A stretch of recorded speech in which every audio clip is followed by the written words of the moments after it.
You know the inevitable fate of everyone that talks about news or current events. Everything interesting happens immediately after you put out your content. But anyway, welcome to Random News of Gaming for October of 2022, the show where I talk about random news stories of last month that interest me and give my low IQ opinions about them, and end the video by sharing some interesting non-AAA games that come out this month. Before we get into the headliners though, there was one small thing that happened right after I made my first RNG video. VOEZ for Nintendo Switch is still getting updates to this day. 50 new songs were added in the 1.11 update, making this probably one of the best supported games post-launch. This game wasn't originally a 2016 mobile game, but it got released on March 3rd, 2017, which was the same day that the Nintendo Switch launched itself. And it's been getting updates ever since then.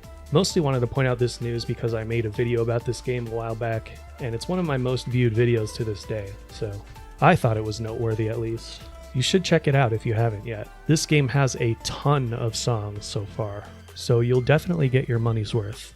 And of course, the main events that happened in September. On the 13th, Nintendo had a Direct, and Sony had a State of Play on the same day.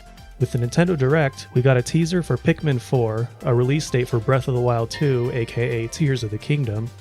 Atelier Ryza 3 was announced, a ton of farming games were shown off, and we have some more N64 games, including GoldenEye, which is kind of a surprise, but there's still one really important game missing from the N64 library.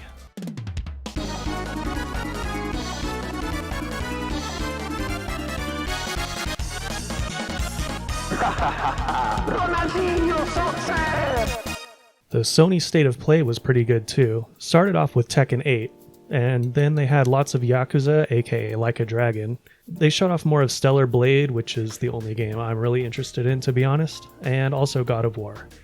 So yeah, most people watching this probably already know about all these announcements, so let's move on to the Tokyo Game Show, which honestly to me didn't have a lot of interesting stuff because a lot of it was stuff we already knew about.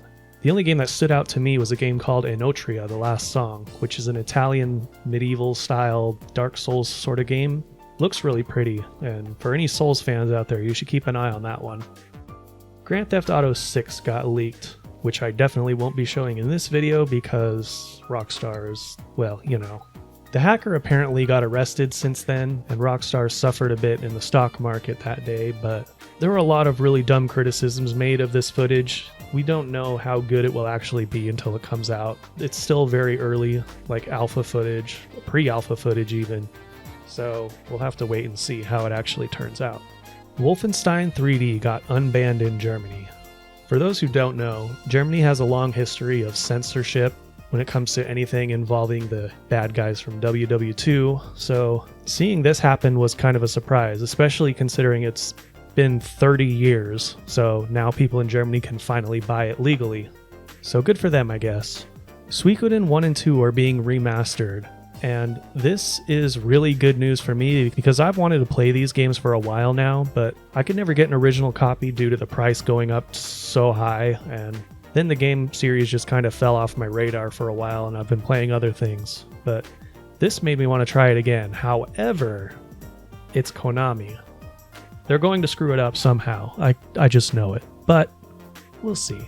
And like I talked about in a previous video, the YouTuber Video Game Dunkey revealed an indie publishing studio called Bigmode. And the TLDR version of my opinion on this is that this is the right thing to do once you've made it. You can be the change you want to see. Dunkey is doing the right thing, and you can go watch my video if you want to see what else I have to say about that. Nvidia announced the 4000 series cards, and man, they are pretty overpriced. At least that's the main criticism they've been getting. For me, they're definitely too expensive, and honestly, I'm not much of a PC hardware guy anyway, so I just hope that the release of these ones will lower the price of the 30 series, which I might actually get, because I'm still using a 1070, and that's pretty old now. Rendering videos and playing newer games is kind of a struggle for my machine now, so we'll see what happens. The 4090 is coming out this month, and the two 4080 variants are coming out next month, so if you're in the market for a new GPU, keep an eye out.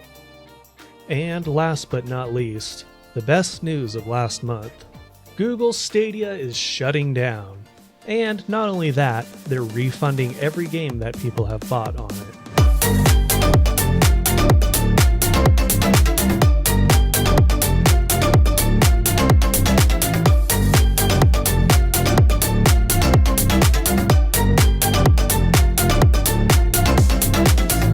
But seriously, this was actually pretty shitty for the developers. A lot of them didn't even know that Google Stadia was shutting down until it actually happened or it was announced. But from a consumer standpoint, the Google Stadia was a blight on the gaming market, so I'm glad it's gone. And rounding out the video, we have our October release dates, or half and half September and October, because it looks like I missed quite a lot. First off, one that I can't believe I missed, Metal Hellsinger, which came out on September 15th. This is basically a Doom game that follows the beat of the music, and you have to shoot, slash, or execute with the beat of the song, or you won't do as much damage, or you won't do any damage at all in some cases. I started playing this one and I found it a lot of fun, so if you're a fan of heavy metal, which is this entire game's soundtrack, you should definitely check this one out because it's fucking awesome.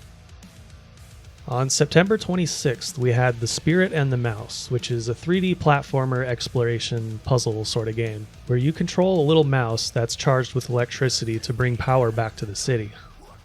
On September 27th and 29th, we have two games that are pretty similar, Moonscars and Dark Light, both of which are pretty hard Dark Souls inspired like Metroidvanias. So if that's your thing, you have quite a lot of options now.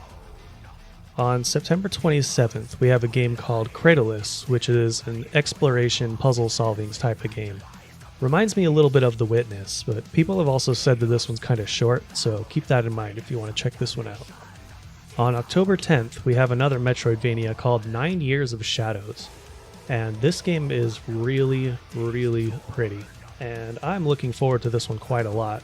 It still says Q4 on the Steam release page, but one article had it listed as October 10th, so we'll see if it comes out on that date or if it gets delayed or something.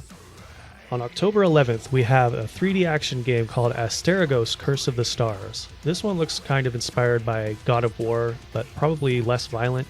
The art style reminded me a little bit of Immortals Phoenix Rising, and it's kind of set in a similar setting, so I'd keep an eye on this one because it looks pretty nice, and doesn't seem to be a lot of people talking about it. We'll see if it deserves more attention than it's getting soon enough.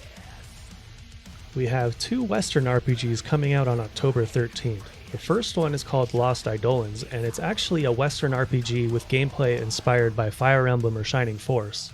And it looks like it will have some large-scale battle mechanics in it too. So if you're a fan of either of those games or Langrisser, maybe you should check this one out if you want something a little different. The other game coming out on October 13th is called The Last Oricru, which is an action RPG that allegedly has a lot of choices to make in-game. It's also set up to be played co-op, which is interesting. So if you have a friend that's into RPGs as well, maybe you can give this one a go with your friends.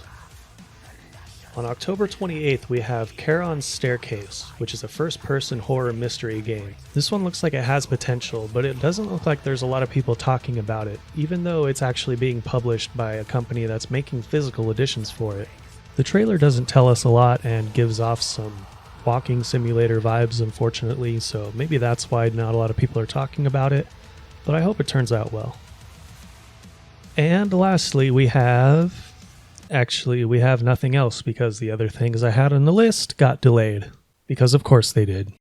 So that's all I have for you today. If there's any news stories you want me to cover next month, you can always leave a comment here or tag me on Twitter. I might also open a Discord server in the future if people want me to. But anyway, hope you enjoyed it. And as always, have high standards, low expectations.